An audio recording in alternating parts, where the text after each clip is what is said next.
Di situ anaknya Ahmad Al-Muhajir, Ahmad Al-Abah kalau dalam ibaratnya Sajarah Mubarakah, itu hanya menyebutkan 3 nama. Dan dari 3 nama ini tidak ada nama Ubaidillah. Maka diperlukan kitab yang lebih tua, yang bukan di abad 8, misalnya abad 7, 6, atau 4, yang menyatakan bahwa Ubaidillah ini anaknya Ahmad Al-Muhajir. Ya kan? Berarti kan seperti itu. Kalau seperti itu, kalau sudah ditemukan kitab yang sezaman atau yang lebih tua, maka clear sebenarnya kan. Betul tidak? Ya, keprok atuh. Catatan tersebut itu ada.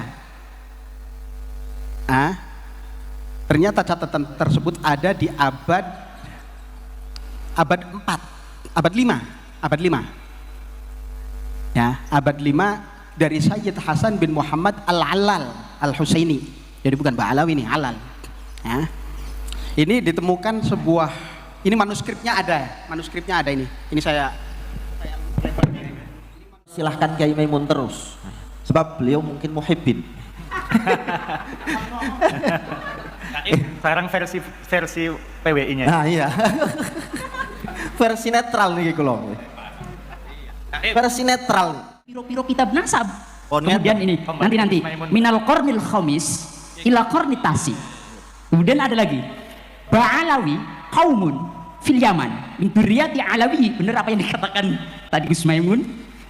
Min dzurriyyati Alawi bin Ubaidillah wa ilaihi, dan kepada beliaulah yung tasabuna dicantolna zamu pada berprasangka anahu sakmene Ba'alawi iku minal asyraf, mulia. Kemudian wanasbuhu, nasabnya beliau indahu menurut beliau iku alawiyun, Alawi bin Ubaidillah bin Ahmad bin Isa bin Muhammad bin Ali Al-Uraidi bin Ja'far As-Sadiq bin Muhammad Al-Bakir bin Ali bin Husain bin Matu Zahra binta Rasulillah binta Nabiyyi sallallahu binti Nabiyyina Muhammadin sallallahu alaihi wasallam. Tapi itu memang seperti itu. Wahada yang seperti ini, wahada nasabun batilun. Bagaimana saya mau berpendapat benar itu keturunan Nabi? Saya membaca kitab ini.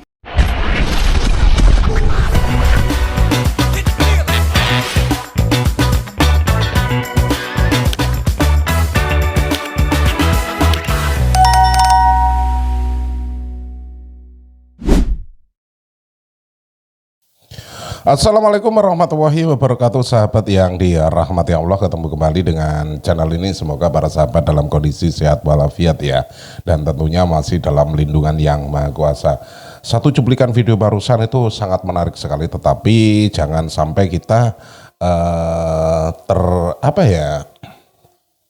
terfokus pada satu cuplikan, karena video cuplikan itu bukan serta-merta mewakili keseluruhan isi video. Nah, sahabat-sahabat, mari kita simak keseluruhannya biar kita tidak gagal paham dalam menanggapi sebuah video.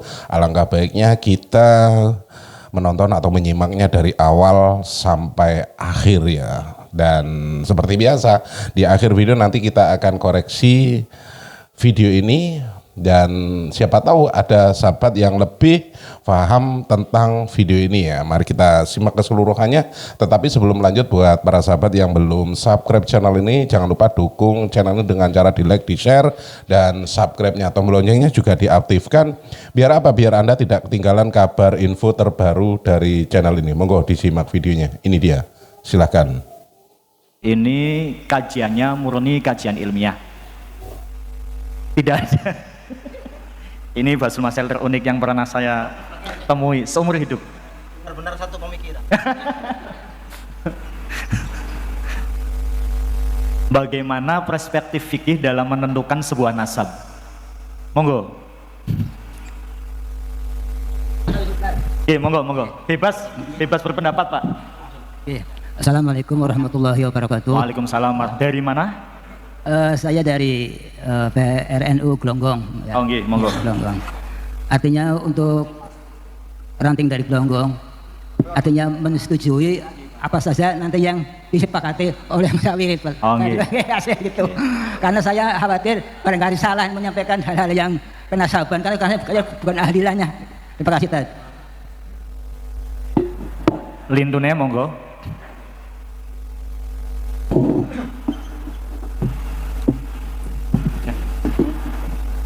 Operator mic mohon. Langsung promosi. Kalau tidak ada ya monggo nggih. Mic-nya pundi mic-nya? Harus ada operator mic niki. Mohon panitia. Mic-nya ada berapa untuk peserta? Banyak nggih. Monggo monggo.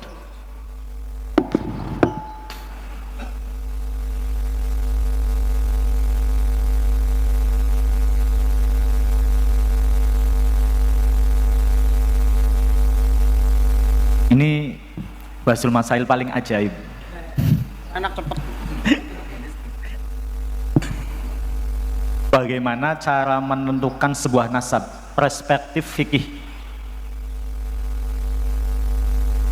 Kalau tidak ada, mohon perumus memberikan satu arahan atau sedikit kesimpulan terkait dengan penentuan sebuah nasab perspektif fikih. Hadirin boleh untuk tidak setuju dan menyanggah rumusan sementara dari perumus. Coba kita rumuskan dulu, nanti ditawarkan mana celahnya, mana kekurangannya, nanti tinggal panjenengan rot. Karena kalau kita bahas sepertinya belum ada persiapan. Jadi ini kan pertanyaannya bagaimana perspektif fikih dalam menentukan sebuah nasab. Memang ini dari pertanyaan ini nyun sewu, nanti kalau ilmu nasab itu ya perspektifnya dari ilmu nasab, bukan dari fikih seharusnya. Tapi mboten napa-napa, karena pun tidak banyak perbedaan antara fuqaha dengan nasabun dalam masalah menentukan sebuah nasab. Ternyata sesuai dengan kitab-kitab yang ada dalam kitab-kitab nasab, termasuk kitab-kitab yang dinukil oleh dalam Al-Fiqrah An-Nahdiyah karya Kiai Imad itu, di sini menjelaskan ada 5 cara, khamsu tara'iq. Nah, untuk menetapkan nasab, waqad adda ulama'un nasab khamsa tara'iqa li thubutihi. Nah, ulama-ulama ahli nasab, ini kita nggak bicara perspektif fikih karena fikih juga sama. Itu ada 5 cara untuk menetapkan nasab. Cara yang pertama, at-tariqul awal istifadhatun nasab wa syuhratuhu fi baladi, yaitu istifadah dan syuhrah. Nah, syuhrah wal istifadah artinya terkenal fi baladihi, di daerahnya. Jadi kalau kita mau membahas tentang nasabnya orang Sidamulya, mana Sidamulya? Orang Wanasari misalnya, maka syuhrah wal istifadahnya itu ya di Wanasari yang menjadi acuan. Jadi nggak harus syuhrah wal istifadah itu sedunia, populer seluruh dunia bahwa misalnya si fulan ini anaknya fulan, nggak harus. Tapi yang penting di daerahnya tersebut. Kalau Mbak Alawi kita katakanlah misalnya di Yaman, itu di Yamannya bagaimana? Nah, itu yang pertama. Syuhrah wal istifadah fi baladihi. Tapi dengan syarat. Syuhrah wal istifadah ini berarti apa di sini? Syuhratan tasmuru ilman. Wastifadatan baina adadin minan nas yaqa'ul ilmu bi khabarihim awidh dhannil qawi. Jadi sebuah syuhrah yang istifadah, popularitas, kepopuleran yang menghasilkan dhon qawi bahwa ini memang anaknya fulan. Ditambahkan lagi, ini bukan rumusan dulu, ini penjelasan ibarat yang nantinya akan dijadikan rumusan. Kemudian wa yu'manu tawafuquhum 'alal kadhib ma'adamil mu'arid. Syuhrah wal istifadah itu antara orang-orang yang kita yakini nggak mungkin mereka sebanyak itu adalah orang-orang yang pembohong semua. Misal katakanlah satu kampung di Wanasari Tegal Gandu. Satu kampung Tegal Gandu itu sepakat bahwa di Tegal Gandu itu ada pondok pesantren Al-Fatah misalnya. Itu nggak mungkin mereka bohong. Karena sudah satu kampung. Sudah populer di sana. Beda kalau seumpama satu kampung misalnya di kampung mana dan orangnya hanya sedikit, yang kemungkinan ini adalah ada kebohongan-kebohongan atau keuntungan-keuntungan, tujuan-tujuan yang tidak terlihat, yang dirahasiakan. Kemudian ma'a adamil mu'arid. Nah ini poin-poin yang banyak diperdebatkan ini.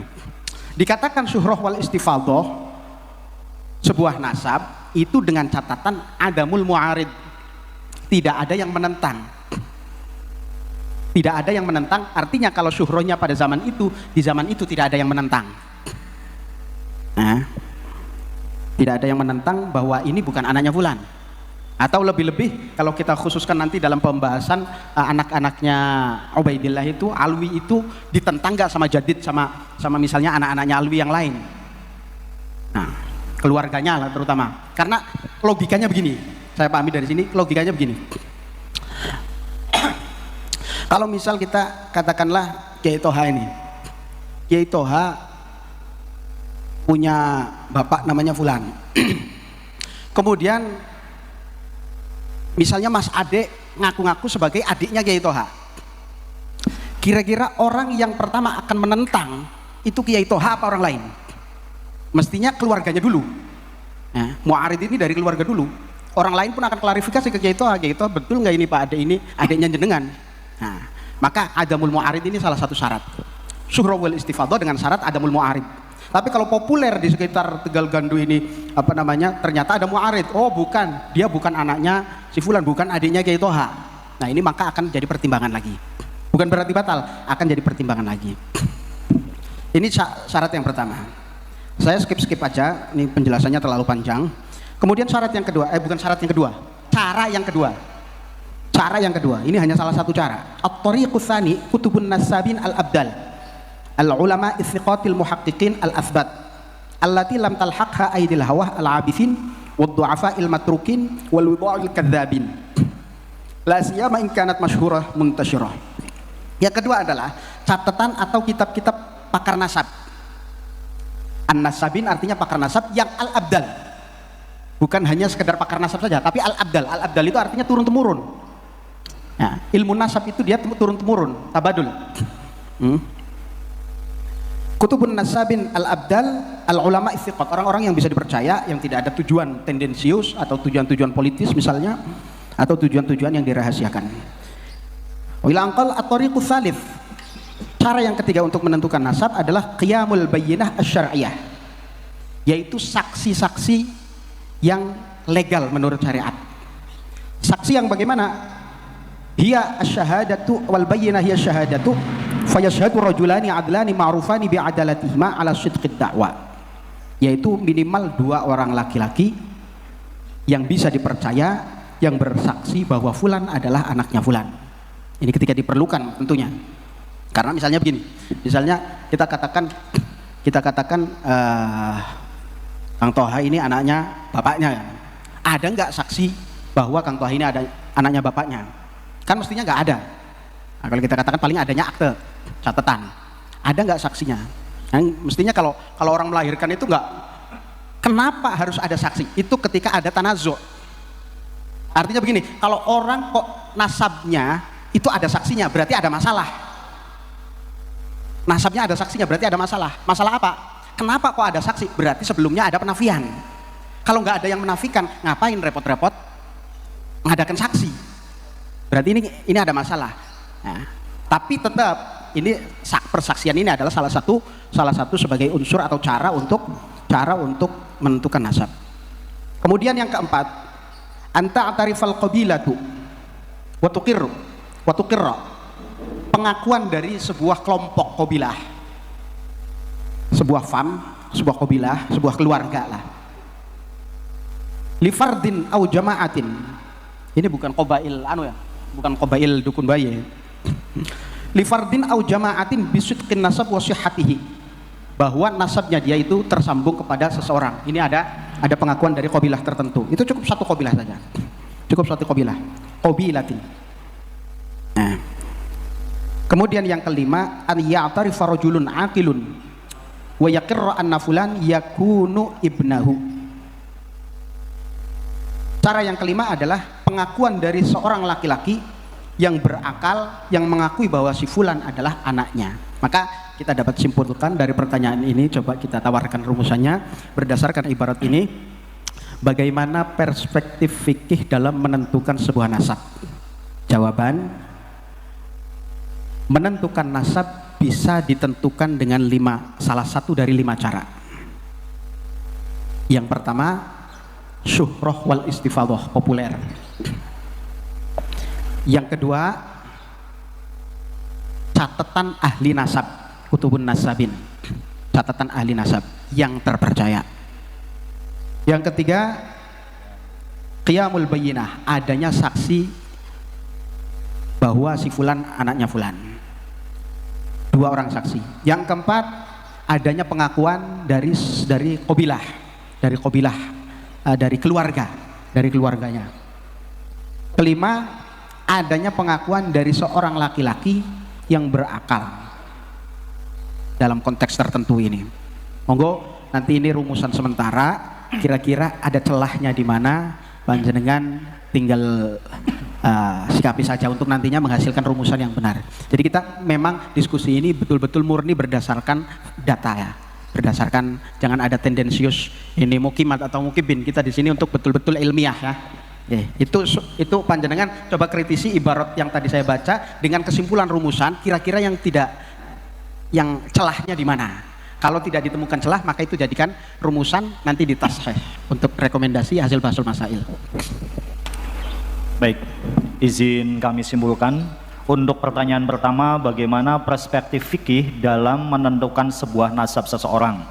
Kesimpulan uraian dari perumus pertama, untuk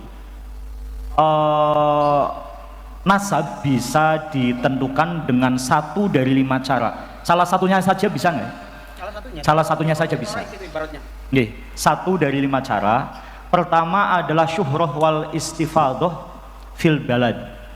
Jadi masyhur, terkenal di daerahnya bahwa itu adalah keturunan fulan. Yang kedua, kutubun nasabil abdal.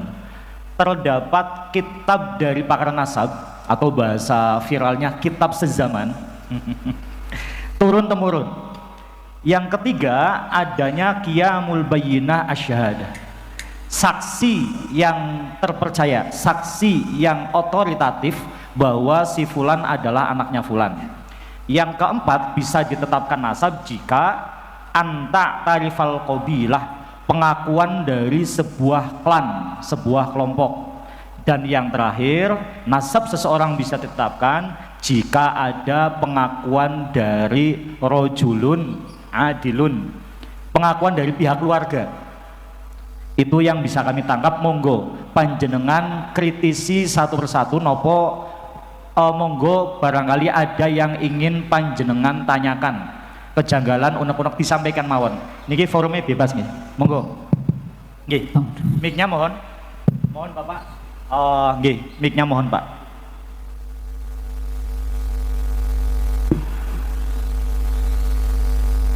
Bebas, mboten usah sungkan-sungkan. Assalamualaikum warahmatullahi wabarakatuh. Waalaikumsalam warahmatullahi wabarakatuh. Saya dari Lengkong, bukan mengkritik tapi ingin bertanya. Tadi ingin menjelaskan tentang bagaimana cara menentukan sebuah nasab. Nah, saya ingin bertanyanya, minta penjelasan terlebih dahulu pengertian dari nasab tersebut menurut perspektif fikih, seperti itu. Jadi sebelum kita menentukan apa itu sebuah nasab, gitu. Terima kasih. Yang lain? Tanya. Nggih, kritik boleh nggih, menyalahkan juga boleh. Pokoknya forumnya bebas, adem. Assalamualaikum warahmatullahi wabarakatuh. Sebelum bertanya, perkenalkan nama saya Nur Khalidin dari Karangsembung. Jadi ada yang mengatakan penyusup. Enggak. Tadi Pak Perumus Gus Maimun itu untuk menentukan atau melihat apa perspektif menentukan nasab, perspektif fikih itu kurang pernikahan. Pernikahannya itu harus dijelaskan. Jelas kalau membahas masalah nasab itu pertama untuk menentukan sebuah nasab memang ada 5, tapi simpelnya ada 4. Pertama pernikahan jelas pernikahan yang sah. Kemudian jangan zina.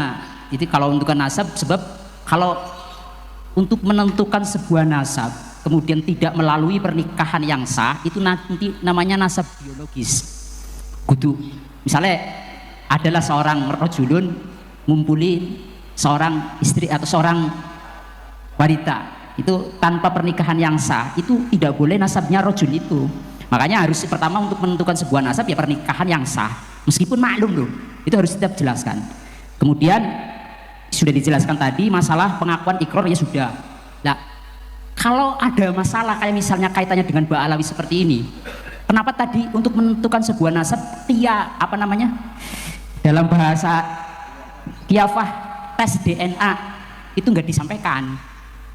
Ya kalau misalnya memang benar itu keturunan Nabi, itu harus tes DNA. Poin 3. Iya. Itu di poin ketiga ya, dijelaskan. Ini mau apa? Lanjut. Iya. Ya tadi dijelaskan tes DNA. Tadi jenengan kan tidak menjelaskan namanya tes DNA. Belum, karena di pertanyaan 3 nanti ada. Oh ada nanti, ya. Ya itu hanya itu saja. Jadi penambahan jelas ada yang pertama pernikahan yang sah, kemudian pengakuan atau ikrar, kemudian persaksian al-bayyinah, dan ini kedudukan yang tinggi untuk menentukan adanya saksi ini kedudukan yang tinggi. Wah itu bukan anaknya. Misalnya dari Ba'alawi itu bukan nama anaknya Isa al-Muhajir, nggak ada yang namanya Ubaidillah misalnya, yang itu saksi kedudukan yang tertinggi untuk membatalkan nasab ini anaknya atau bukan, itu kedudukannya tinggi. Kemudian ya yang ketiga al-bayyinah, yang keempat itu metode al-qiyafah, tes DNA. Ya itu saja yang hanya 4. Baik, yang lain Terima kasih. monggo. Nggih, monggo.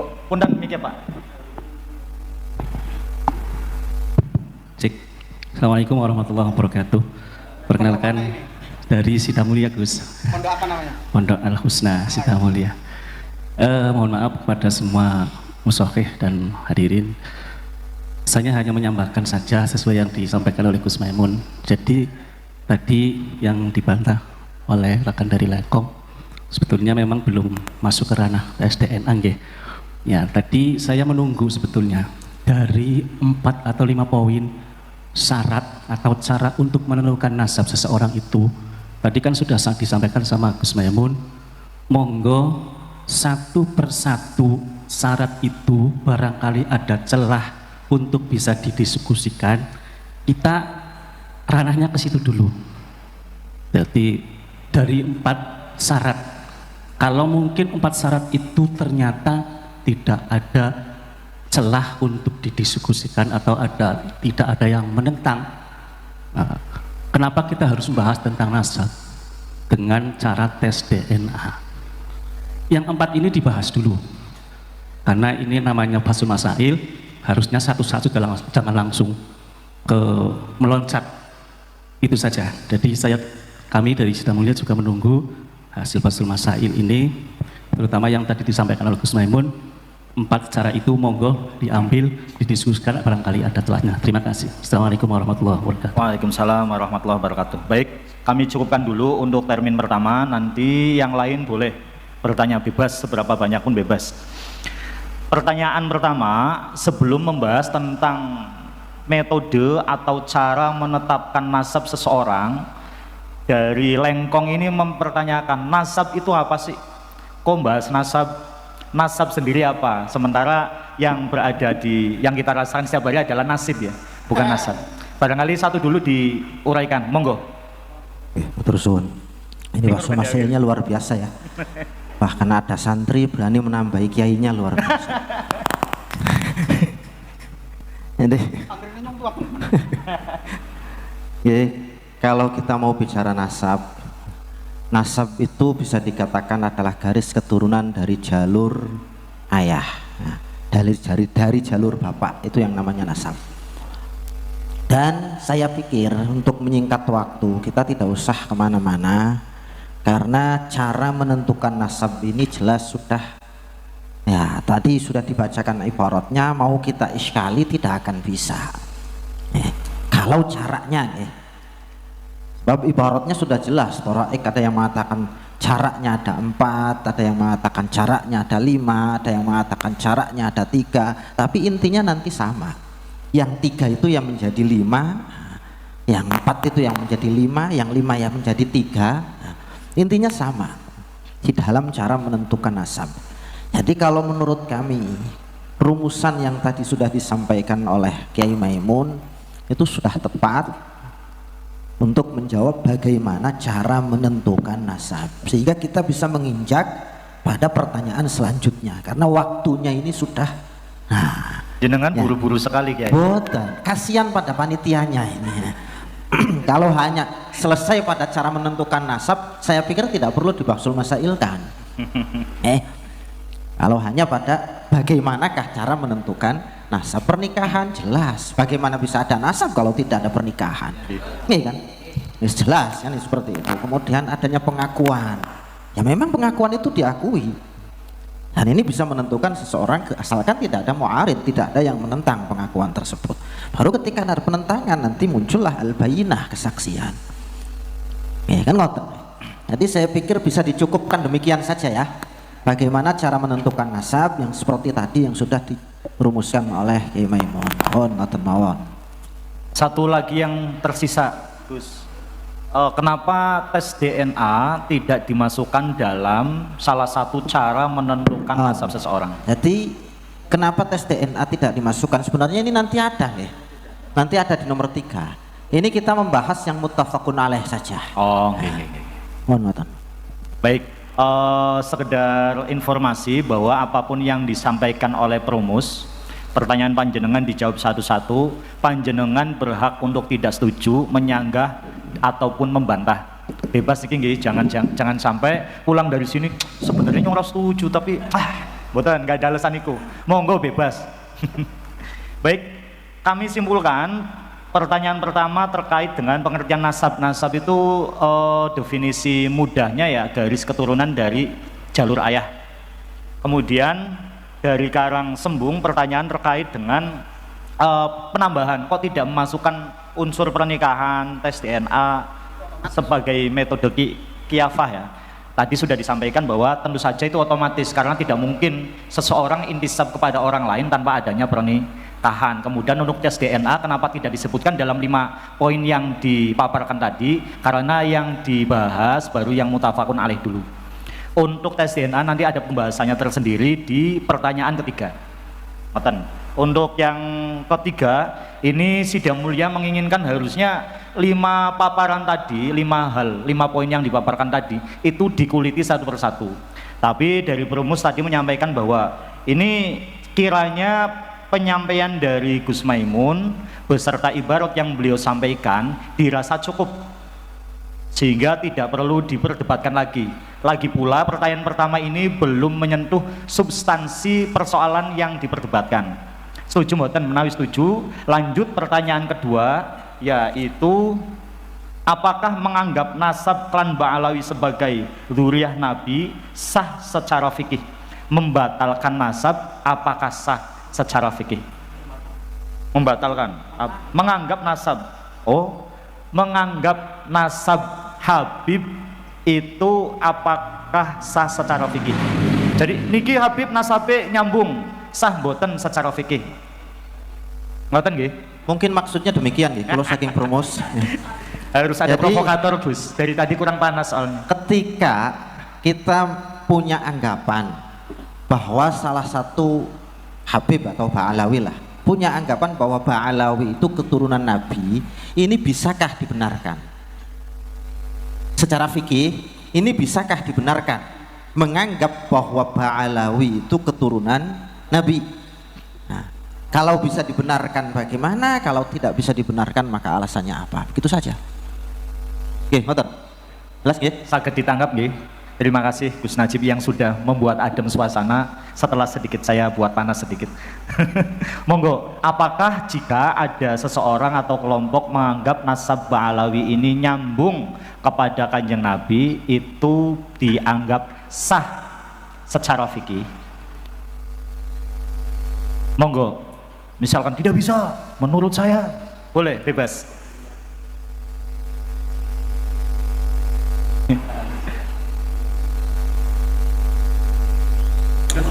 Monggo, bapak-bapak bebas nih berpendapat bebas.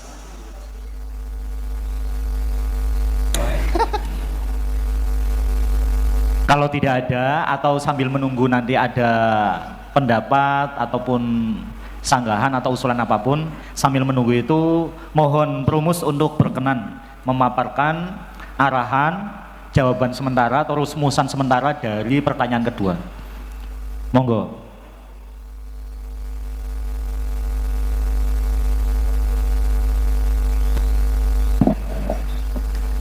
saya tawarkan gini ya. Apakah menganggap nasab klan Ba'alawi sebagai dzurriyyah Nabi itu sah secara agama lah, secara ilmu nasab, secara fikih nasab. Ini kalau ibarat dalam kitab-kitab salaf, kita model yang matengan sama yang model mentahan. Saya tawarkan dua ini. Kalau yang matengan saya ambil dari Syekh Ibnu Hajar Al-Haytami, karena beliau juga selain ahli fikih Syafi'iyah, beliau juga seorang ahli nasabah. Syekh Ibnu Hajar ini matengan. Kalau matengannya ini ibaratnya begini, kalau dari Syekh Ibnu Hajar ini di dalam sahabat wal nakhtatim bi tariqatin jalilatin aliyatil miqdar li'anna masyayikhaha min awwalihim ila muntahahum min alil bait. Qala al-qutbu Abu Bakrin al-Aidarus labistuha min abi al-qutbi Abdullah al-Aidarus min abihi Abi Bakar wa huwa min abihi Abdurrahman as-Sagaf wa huwa min abihi Muhammad min abihi Ali min abihi Alawi min abihi al-faqih Muhammad alladhi yatasha'abu minhu ansabu bani Alawi min abihi Ali min abihi Muhammad min abihi Ali min abihi Alawi min abihi Muhammad min abihi Alawi min abihi Abdullah min abihi Ahmad min abihi Isa min abihi Muhammad sampai Kanjeng Nabi. Jadi Imam Ibnu Hajar Al-Haytami sedang menerangkan tentang ijazah beliau memakai imamah. Nah, itu sanadnya dari mana? Ternyata Syekh Ibnu Hajar mendapatkan sanad itu, kemudian memerinci sanad-sanadnya, dan di situ menyebutkan ada nama Alawi min abihi Abdullah atau Ubaidillah min abihi Ahmad bin Isa. Artinya, itu ada itu.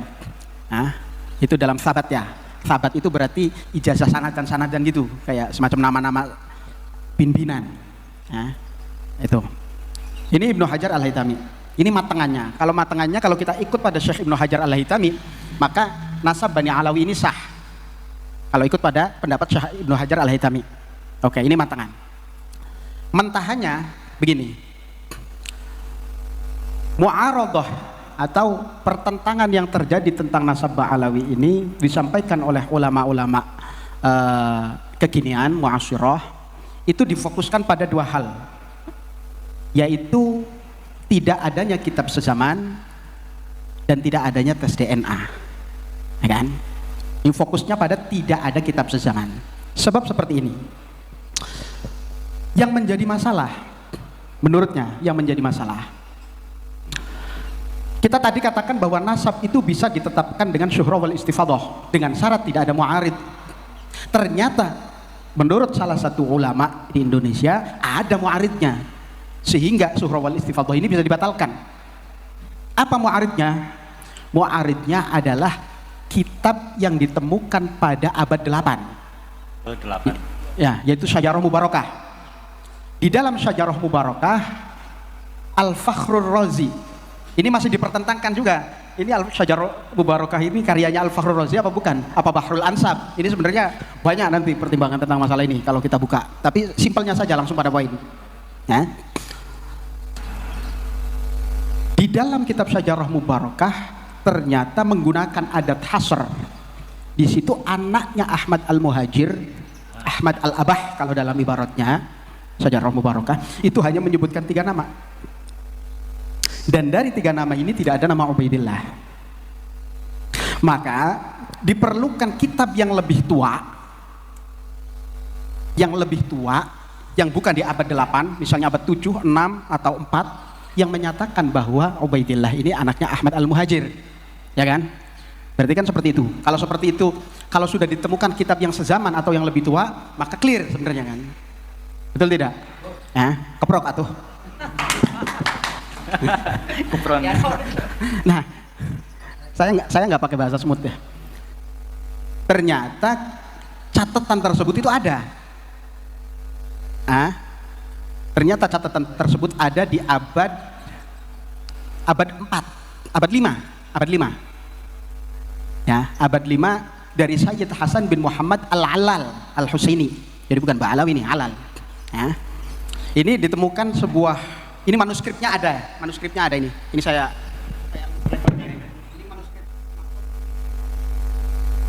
Kirim biar tampil di. Kirim kayaknya jadi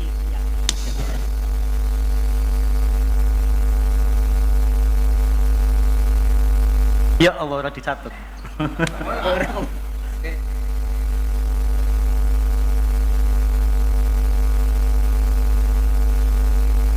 itu sudah tak kirimkan itu.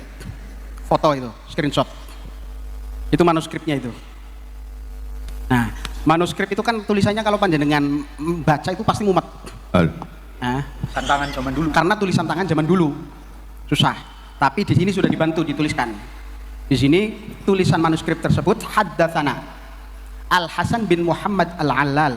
Qala haddatsana Abul Hasan Ali bin Muhammad bin Ahmad bin Isa Al-Alawi Al-Uraidi. Qala haddatsana ammi Abdullah bin Ahmad Al-Abah. Jadi ini ponakannya, langsung ponakannya yang ngomong. Jadi ponakannya ini mendapatkan sanad hadis dari pamannya. Siapa pamannya? Namanya Abdullah bin Ahmad Al-Muhajir. Ya, ini coba panjenengan itu perhatikan dalam qauluhu haddatsana Abul Hasan Ali bin Muhammad bin Ahmad bin Isa Al-Alawi Al-Uraidi. Ya, jadi jadi Ali ini anaknya Muhammad. Kalau Muhammad ini ditulis di dalam Syajarah Mubarakah. Muhammad ini anaknya Ahmad bin Isa. Ya, Muhammad ini anaknya Ahmad bin Isa. Berarti Ali ini cucunya Ahmad bin Isa. Ali mengatakan apa? Haddatsana ammi Abdullah. Bahwa yang memberikan sanad hadis adalah pamannya dia. Siapa yang namanya siapa? Abdullah bin Ahmad. Atau yang terkenal dengan Ubaidillah bin Ahmad Al-Abah atau Al-Muhajir bin Isa. Ini pada tahun beliau wafatnya tahun 460. Jadi di abad 4. Lebih tua dari Syajarah Mubarakah jauh. Ya, kalau Syajarah Mubarakah tahun berapa itu? Fakhrul Razi abad 6, 7. Ya. Abad 6 atau 7. Ya. Ya. Itu di dalam Syajarah Mubarakah juga ternyata kalau kita bahas lebih lanjut, konsep bahwa adat hasr ini menafikan yang lainnya ternyata tidak dijalani oleh Al-Fakhrul Razi sendiri. Nah, tapi ini terlalu melebar barangkali ya, terlalu melebar. Monggo kalau nanti ada yang mau membahas tentang masalah yang lebih detail nggak masalah. Kita bikin rumusan sesuai dengan data yang ada saja. Sesuai. Itu ibaratnya ada, panjenengan lihat sendiri, itu sifatnya sabat ya, atau silsilah sanad hadis. Manuskripnya juga ada, itu tahun 460. 200 tahun lebih tua dari Syajarah Mubarakah yang menjadi andalan kitabnya Kiai Iman. Ya, itu ternyata ditemukan ada catatannya. Maka kalau dikatakan Bani Alawi ini tidak nyambung. Kenapa tidak nyambung? Karena tidak diketemukan kitab sezaman atau kitab yang lebih tua. Maka dijawab dengan ini. Ternyata ditemukan ada kitab yang lebih tua dari Syajarah Mubarakah yang mengisbat bahwa Abdullah atau Ubaidillah ini adalah anaknya Ahmad Al-Muhajir. Nah, satu. Ini mentahan. Juga ada lain-lainnya, banyak, ada sekitar 7 atau berapa itu yang lebih tua dari Syajarah Mubarakah.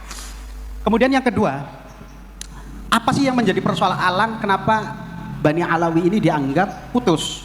Yang pertama adalah Abdullah atau Ubaidillah ini dianggap fiktif karena tidak adanya kitab sezaman. Yang kedua adalah Alawinya itu sendiri. Jadi Ba'alawi itu kan mansub pada Alawi bin Ubaidillah. Alawi ini anaknya Ubaidillah itu beneran apa enggak? Itu dipertanyakan. Nah, dipertanyakan. Nah, nanti insya Allah untuk yang ini nanti biar Kiai Toha atau Kiai Najib atau Kiai Musoheh nanti yang menjelaskan tentang masalah nasabnya Alawi. Kita fokus di Ubaidillah dulu. Jadi untuk sementara belum bisa dirumuskan ya. Apakah dianggap sah nasab mereka atau tidak, kita belum bisa rumuskan. Karena yang kita hadapi ini ada 2 nama, Ubaidillah dan Alawi. Sementara kita bahas yang Ubaidillahnya dulu. Ubaidillah ini anaknya Ahmad apa bukan? Setelah Ubaidillah ini anaknya Ahmad atau bukan, baru Alawi ini anaknya Ubaidillah apa bukan? Kalau terverifikasi Ubaidillah dan Alawi ini anaknya betul-betul, maka baru kita putuskan nasab mereka bisa diakui sah secara fikih. Tapi kalau tidak ditemukan, berarti nasab mereka tidak diakui secara fikih. Untuk sementara Ubaidillah ibaratnya ini monggo untuk ditanggapi dulu. Ditanggapi dulu. Jadi belum bisa dirumuskannya. Ini menambahkan tentang masalah adat hasr.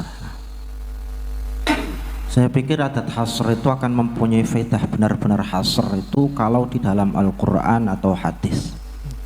Untuk nuskhahnya para ulama, para muallif, kalau adat hasr kita hasr benar-benar hasr, maka akan memunculkan pengaruh prasangka bodohnya muallif. Saya contohkan, panjenengan sami ngaji sing namine takrib. Yang takrib itu ada kalimat la yu'fa an syai'in minan najasati illal yasir minad dami wal qayhi wa illa ma la nafsa lahu sa'ilah. Artinya di situ Imam Abu Syuja menyatakan bahwa tidak ada najis yang dimaafu kecuali darah yang sedikit, nanah sedikit, dan bangkai dari binatang yang mengalir, dari darah yang mengalir. Kalau kita fahami, di situ Imam Abu Syuja menggunakan adat hasr, la dan illa, nafi dengan illa. Tapi beliau tidak menyebutkan sama sekali masalah dzarqit tuyur, masalah tentang mala yudrikuhu taraf. Apakah kita lantas akan mengatakan bahwa Abu Syuja itu mengatakan najis yang ma'fu itu hanya dua ini? Kalau kita akan menghasrnya ke situ, bahaya. Jadi adat hasr silahkan fahami sebagai hasr itu untuk Al-Quran atau untuk dawuhnya Nabi. Untuk kitab-kitab para ulama ini susah untuk membatasi dengan hanya menggunakan ibarat yang mereka gunakan adat hasr. Itu satu. Yang kedua, pertanyaan ini tadi, bagaimana menganggap bahwa nasabnya Ba'alawi terhubung kepada Rasulullah, apakah sah atau tidak, benar, dibenarkan atau tidak. Setelah uraian dari Kiai Maimun itu sebagai penguat sebuah dzan, sebuah prasangka, maka ketika ada suatu ikhbar dan kita menganggap benarnya ikhbar tersebut, salahnya di mana? Ya kan? Ketika ada suatu khabar, ikhbar ataupun khabar, orang berkata seumpama apakah ini bangunan kabupaten ambruk, umpama seperti itu, KPT ambruk hari ini ambruk. Ada orang berkata seperti itu, kemudian kita ada yang percaya dan ada yang tidak percaya. Nah, untuk orang yang percaya ini apa salah? Toh ini adalah suatu khabar, ya kan? Jadi kalau kita kembali kepada pertanyaan tanpa memandang terputus dan tidaknya nasab Ba'alawi, karena kalau persilahkan Kiai Maimun terus, sebab beliau mungkin muhibbin. Sekarang versi PWI-nya. Nah iya. Versi netral nih kalau versi netral nih. Artinya gini, pertanyaan itu hanya terpaku pada bagaimana hukumnya menganggap bahwa nasabnya Ba'alawi tersambung kepada Rasulullah, apakah dibenarkan atau tidak, artinya salah atau tidak. Kalau pertanyaannya hanya sebatas ini, berarti tidak ada pertanyaan tentang tersambung dan tidaknya, oke kan? Ya, tidak ada pertanyaan tentang apakah nasab ini tersambung atau tidak. Kalau pertanyaannya seperti ini, karena yang dipertanyakan orang yang menganggap mereka adalah keturunan Rasulullah, salah atau tidak. Nah, kalau memang itu suatu khobar, maka yahtamilus siddiq wal kadzib. Artinya kita mempercayai silahkan, tidak mempercayai ya terserah, itu tanggung jawab sendiri. Kan ngoten ya? Jadi kalau menurut saya rumusan sementara, kalau menurut saya nanti mungkin akan dikritisi oleh rumus yang lain. Bagaimana hukumnya menganggap nasab zuriyah, menganggap apa pertanyaannya? Nasab Ba'alawi sebagai zuriyah Rasulullah sah atau tidak, dibenarkan atau tidak, ya dipersilahkan. Oh, sekedar menganggap tersambung. Jelas ya? Nah, itu kalau menurut saya. Jadi bagaimana hukumnya orang yang punya anggapan bahwa Ba'alawi ini tersambung dengan Rasulullah, apakah dibenarkan atau tidak? Ya dibenarkan. Iya dibenarkan. Kalau ada yang berpendapat seperti ini bagaimana? Fi anna nasab Ba'alawi la yu'rafu fi kutubil ansab. Fi anna nasab Ba'alawi ing dalem sak temene nasab Ba'alawi iku la yu'rafu ora den weruhi fi kutubil angsabi ing dalam piro-piro kitab nasab. Kemudian ini nanti minal qarnil khamis ila qarni tasi. Kemudian ada lagi Ba'alawi qaumun fil Yaman min dzurriyyati Alawi. Benar apa yang dikatakan tadi Gus Maimun? Min dzurriyyati Alawi bin Ubaidillah wa ilaihi, dan kepada beliaulah yuntasabuna dicantolna zamu pada berprasangka anahu sak temene Ba'alawi iku minal asyraf mulia. Kemudian wanasbuhu, nasabnya beliau enggahu menurut beliau iku alawiyun, Alawi bin Ubaidillah bin Ahmad bin Isa bin Muhammad bin Ali al-Uraidi bin Ja'far as-Sadiq bin Muhammad al-Baqir bin Ali bin Husain bin Matu Zahra binta Rasulillah binta Nabiyyi sallallahu binti Nabiyyina Muhammadin sallallahu alaihi wasallam. Tapi itu memang seperti itu. Wahada yang seperti ini, wahada nasabun batilun. Bagaimana saya mau berpendapat benar itu keturunan Nabi? Saya membaca kitab ini. Pun ngeten. Saya kan tidak bahas tentang tersambung dan tidaknya. Saya membahas orang yang menganggap mereka tersambung ini apakah salah? Kan ngoten. Kalau panjenengan mengatakan bahwa orang yang menganggap mereka tersambung ini kemudian disalahkan, berarti kita akan menyalahkan banyak ulama-ulama terdahulu. Enggak, makanya saya tidak mengatakan bahwa nasabnya itu benar, itu tersambung. Enggak, diem. Kalau saya mengatakan benar kemudian membaca tesis seperti ini, bahkan ghairu sahih li ana Ahmad bin Isa laisa lahu waladun ismuhu Ubaidillah. Kemudian ini sebenarnya banyak apa namanya kalau dibaca sampai habis memang waktunya enggak. Ngeten nggih, umpami ngeten, seumpama ada orang datang ke kita, tamu datang ke kita, kemudian tamu ini mengatakan, saya ini cucu Rasulullah, anak turun Rasulullah, dan ini kita menganggap iya itu tadi pagi nih. Kemudian kita mempercayai orang itu sebagai cucu Rasulullah. Apakah kemudian disalahkan? Sehingga kalau untuk tidak disalahkan kita harus meminta orang itu menghadirkan kitab sezamannya, manuskripnya atau ikrarnya atau thara'iqun nasabnya semua ditentukan. Tidak. Orang datang ke kita kemudian mengaku saya ini anak cucunya Ahmad seumpama, dan kita mempercayai, ya silahkan, ya kan, tidak ada salahnya. Jadi dalam permasalahan kalau kita melihat asilahnya, bagaimana hukum menganggap ya silahkan, tidak bisa disalahkan. Orang mempercayai khobar ya tidak salah, tidak mempercayai ya terserah, kan seperti itu. Kita tidak membahas tentang tersambung dan tidaknya dulu, tapi kita terlek pada pertanyaan yang ada anggapan di dalam asilah ini. Tapi kalau kita mau melebarkan itu dulu diputuskan. Kemudian kalau kita mau melebarkan pembahasan kepada tersambung dan tidaknya, ini bisa diterima atau tidak, bahwa orang yang menganggap ini tidak bisa disalahkan. Orang yang menganggap mereka keturunan Rasulullah tidak bisa disalahkan. Karena punten, semalam itu di tetangga desa saya ada maulid. Tetangga saya itu ada maulid. Ini curhat ya. Dan kiainya ini mengundang Habib. Tahu karena akan ada Habib, didatangi oleh PWI.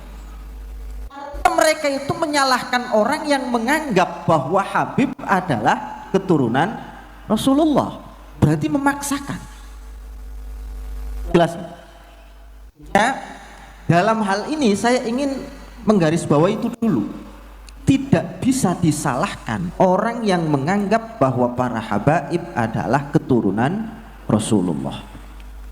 Oh, baik, bisa kami tanggalkan waktu untuk moderator. Sejelek-jeleknya saya itu moderator. Moderator itu penguasa forum Basul Masail ini. Mohon dihormati. Keprok atuh. Kami simpulkan dulu. Pemaparan dari dua perumus. Saya dari tadi menunggu-nunggu mas yang kayak gini. Mudah-mudahan nanti ada banyak. Sehingga persoalan yang kita bahas nanti bisa terang benderang. Pulang membawa ilmu yang banyak. Daripada diem-diem tapi gerundel gitu. Dikeluarkan saja semuanya, forumnya bebas. Untuk soal yang B, apakah menganggap nasab Klan Ba'alawi sebagai dzurriyyah Nabi sah secara fikih? Anggapannya benar apa tidak? Pertama, dari Gus Maimun memaparkan dua hal. Satu adalah yang mentahan. Beliau membacakan referensi dari Imam Ibnu Hajar ketika Imam Ibnu Hajar menjelaskan sanad imamah. Imamah ngertos nggih? Udeng-udeng. Kalau desa Kluwut arane odong-odong. Di sini udeng-udeng nggih. Beda harokat, beda makna. Ketika menjelaskan nasab sanad imamahnya beliau menyebutkan ada nama Ubaidillah. Itu yang mentahan. Oh, yang matengan, yang sudah jadi. Kemudian yang mentahan, ada referensi yang dibacakan oleh perumus kita Gus Maimun bahwa seorang keponakan menyebutkan sanad hadis yang ia terima, salah satunya sanadnya intisabnya kepada Abdullah bin Ahmad yang dikenal sebagai Ubaidillah bin Ahmad Isa Al-Muhajir. Nah ini bisa dikritik panjenengan, wah saya jen gue Abdullah karo Ubaidillah, pokoknya saya jen, monggo mboten napa-napa nanti. Kemudian dari perumus satunya korban dawir yaitu Gus. Beliau tadi pagi di dawir sama Habib, tapi beliau menganggap Habib itu duriahnya Kanjeng Nabi. Tukang dawir kena dawir. Kalau saya dibegitukan, saya langsung mengaku sebagai Nabi. Kamu anaknya saya nabinya gitu. Tapi beliau beda. Beliau menyoroti tentang adatul hasr. Kalau panjenengan pahami adatul hasr itu apa ya? Pembatasan. Jadi misalkan ada contoh innamal alimu zaidun. Misalkan contohnya zaidun alimun, zaid alim, cukup. Tapi kalau innamal alimu zaidun, hanya zaid yang alim, itu maknanya beda. Kalau zaid alim berarti masih banyak orang alim. Kemungkinan masih banyak orang alim selain zaid. Tapi kalau ungkapannya innamal alimu zaid, maka yang alim hanyalah zaid, itu namanya adat hasr. Dibatasi yang alim adalah zaid. Itu juga yang menjadi salah satu titik diskusi terkait isu nasab ini. Beliau sudah menjelaskan itu. Nah, yang disoroti oleh Gus Najib ini, beliau sepertinya tergesa-gesa nih, pengen segera diskusi ini selesai. Kalau bahasa kedokteran itu ejakulasi dini. Cepet-cepet, nggak tahu ada apa. Kayaknya ada yang ngantri dawir lagi di rumah beliau kayaknya. Kalau diksi pertanyaannya adalah sahkah menganggap Habib itu dzurriyyah Nabi? Sah saja. Berarti mafhum mukhalafahnya yang menganggap bahwa dzurriyyah Nabi tidak Habib itu bukan dzurriyyah Nabi itu juga sah, ngoten nggih? Mafhum mukhalafahnya begitu ya? Oh, monggo mawon. Yang menganggap monggo, yang tidak monggo. Yang salah adalah menurut beliau yang bisa saya tangkap, yang salah adalah memaksakan anggapan. Saya percaya, kamu harus percaya, kalau tidak perang misalkan. Atau kebalikannya, saya tidak percaya, kok kamu masih undang-undang, bubarkan. Yang salah itu. Sepanjang masih ada bersifat anggapan, saya menganggap itu dzurriyyah Nabi, kemudian saya menganggap itu bukan dzurriyyah Nabi, itu sah-sah saja. Apakah betul Gus Najib rumusannya semacam ini? Oh, okay. Ini pertanyaannya kurang frontal ya, harusnya apakah nasab Habib? Apakah Habib itu keturunan Nabi? Rupanya dari LBM MBC NU Nasar ini lebih hati-hati dan mengambil zona aman. Zona aman. Padahal ini diskusinya ilmiah. Oke, itu yang bisa kami simpulkan. Ini sepertinya Gus Maimun tidak sabar mengutarakan isi hati. Panjenengan barangkali ada keiskalan, kejanggalan, pertanyaan, ingin menyanggah, tidak setuju, disiapkan. Monggo Gus Maimun dulu, panjenengan monggo disiapkan. Sebentar, saya tak matur dulu. Mumpung ada mertua saya, jadi saya bisa capar dulu. Ini menantu yang nakal ini ya? Pertama, saya ingin mengkritisi apa yang diuraikan Gus Najib mengenai tentang adat hasr. Ini nggak mempengaruhi rumusan sebenarnya.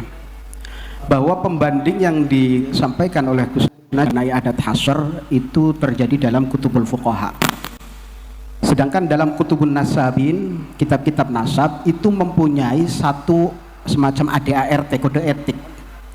Bahwa ketika seorang pakar nasab menggunakan ibarat jumlah ismiyah seperti itu, di panjenengan itu ada di Syajaratul Mubarakah yang dinukil dari Fikrah Nahdiyah ya tadi, apa Minhajun Nasabin. Sebelum panjenengan baca kitab itu tadi saya udah hafal luar kepala. sudah tak siapkan. Tapi nanti Gus Najib dulu. Bahwa dalam istilah ahli nasab itu ketika ada ibaratnya ya, teksnya dalam Syajarah Mubarakah, amma Ahmad al-Abah fa'aqibuhu min salah, ya kan, ibaratnya gitu kan. Nah, amma Ahmad al-Abah ini julukan lain dari An-Nafat, julukan lain dari Al-Muhajir. Katakan An-Nafat karena beliau penjual apa namanya, penjual minyak. Fa'aqibuhu min salasin, maka apa namanya, keturunannya itu hanya dari 3. Dan dari 3 nama keturunan ini tidak menyebutkan Ubaidillah, ya kan? Oke sahabat, barusan kita sudah simak keseluruhan isi videonya ya. Semoga kita bisa mengambil ikhtibar atau mengambil sedikit ilmu dari apa yang sudah kita lihat ataupun sudah kita simak, kita saksikan bersama barusan ya. Dan sekali lagi ya, ketika kita ditekankan ya, ketika kita mendengarkan atau melihat sesuatu, kita jangan mencari ataupun istilahnya melihat sosok ya, siapa yang berbicara, tetapi dengarkan apa yang dibicarakan. Ketika kita mendengarkan siapa yang berbicara, bukan apa yang didengar, apa yang dibicarakan, itu akan terjadi kerancauan ya. Karena apa? Ketika melihat sosok, kita akan takjub. Kita akan terkesima, dan apabila kita sudah terkesima, segala sesuatu yang keluar atau segala ucapannya itu akan dianggap sebagai pembenaran. Walaupun ada sekali-sekala ada kesalahan-kesalahan yang disampaikan, tetapi karena kita sudah melihat sosoknya, sudah mengaguminya, sudah tahlik fanatik. Nah, apapun yang keluar, apapun yang diucapkan, walaupun itu kesalahan, akan dibiarkan dan dianggap sebuah kebenaran. Berbeda ketika kita melihat ataupun mendengarkan isi apa yang dibicarakan. Nah, disinilah sebaik-baiknya sahabat ya, yang harus mendengarkan apa yang dibicarakan. Ketika kita mendengarkan sesuatu dari orang yang mungkin kurang kita anggap ya, maka apapun yang keluar itu akan dipersalahkan. Tetapi ketika kita mempunyai pemikiran mendengarkan apa yang dibicarakan, tentu saja lain ceritanya, dan kita akan mendapatkan sesuatu yang mungkin selama ini kita cari-cari. Bukan pembenaran, tetapi memang itu sebuah kebenaran. Nah, sahabat, menurut Anda semuanya tentang videonya itu bagaimana? Mari kita diskusikan di kolom komentar, tetapi dengan catatan harus menggunakan akal pikiran yang dingin. Hilangkan dulu ego kita, biar kita menanggapi videonya itu